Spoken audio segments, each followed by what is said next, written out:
How you doing, fam bam? This is Chris Musso here, and we gotta talk because AMD has did something that we would have never thought would have happened. Did AMD actually win over Nvidia? Man, oh man, I can't wait to share the details with you, fam bam, because you're gonna want to hear this, especially if you're in the market for a new GPU. AMD has done something that we would have never thought would have happened. They may have advanced over Nvidia. And there's a few reasons why. Their pricing's excellent. They actually feature DisplayPort 2.1 on their graphics card. Even though their graphics card doesn't feature PCI Express 5.0, it is still PCI Express 4.0. AMD's newest graphics card does contain the first chiplet used for GPUs to where it is power saving, efficient, and it is also great for performance. It will have 5 nanometers in graphics compute die and 6 nanometers in memory cache die and 96 megabytes of infinity cache. It is a large improvement over the predecessor of the 6900 XT, which is nearly almost a 50% improvement since then. It does compute up to 61 teraflops, which doesn't quite beat Nvidia's RTX 4090, which is up to 82 teraflops.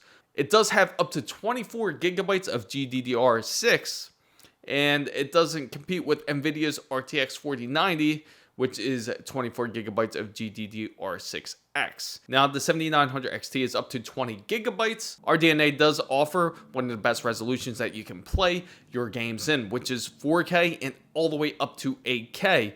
Which can definitely be done. DisplayPort 2.1 is provided in these video cards, and they also did announce that there will be version 2.1 monitors that will be coming out of early 2023. It will feature a new display engine, and it will have the dual engine media. And these cards feature up to 165% more transistors and 2 times more instructions per clock. It already sounds amazing. It already sounds fast.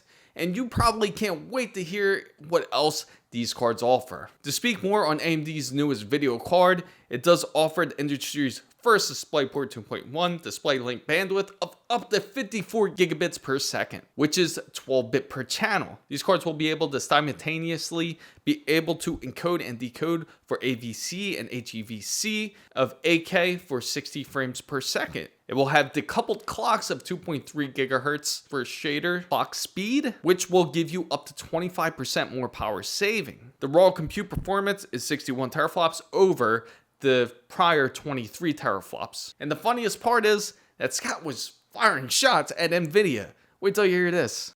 There's no need to rebuild your desktop, no need to upgrade your case, and there's no need for a new power adapter. We made it as easy as pulling out your old card and putting in a new one.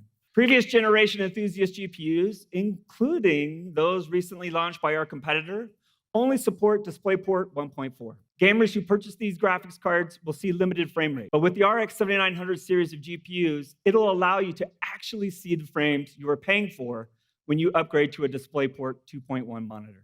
If you are paying that much money for a brand new gaming card, you should demand a GPU that will allow you to game into the future. And only the 7900 series can give you that. So now, as you officially know, AMD's Radeon RX 7900 Xtx will feature 96 cubic units of AMD RDNA 3, 2.3 gigahertz of gaming clock speed, 24 gigabytes of 384-bit version 2.1 DisplayPort, and 355 watts of total board power. And the RX 7900 XT is 287 millimeters, which is much more smaller compared to Nvidia's RTX 4090. It's 355 watts total board power, so they promise up to high refresh rates of gaming. What I found most interesting during the conference is that Cyberpunk had an improvement of up to 62 frames per second, which to me personally didn't seem like a large improvement, but maybe we will see the larger improvement once these cards are released. So AMD does have this new feature called Hyper RX, which will improve your frames per second when it comes to gaming.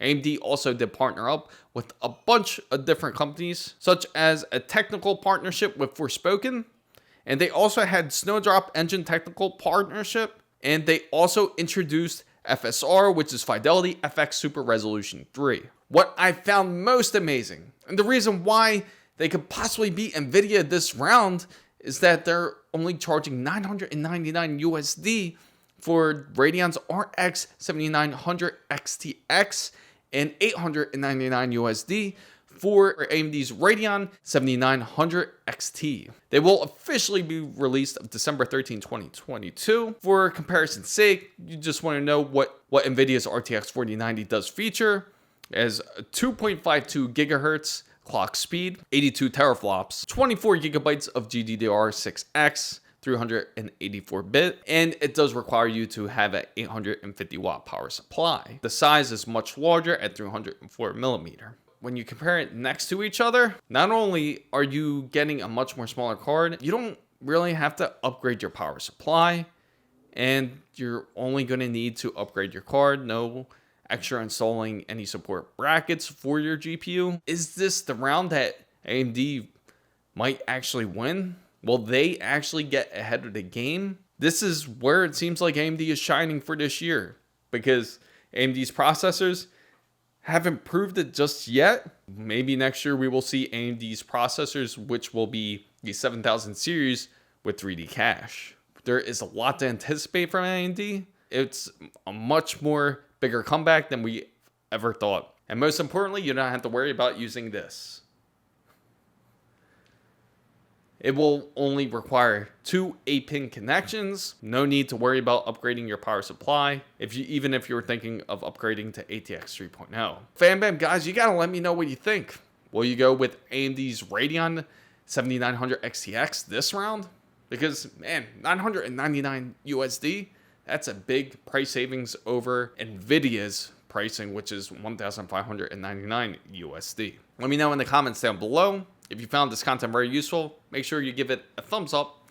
If you are not part of the Big Wonderful FanBam already, make sure you go down and hit the subscribe button for more. And don't forget to hit the notification bell. If you know anyone else who is into PC and tech, make sure you share this video with them. And for all the newest updates, make sure you follow my Twitter handle right here, as it is the same as my TikTok and IG as well. So FanBam, guys, thank you guys so much for watching.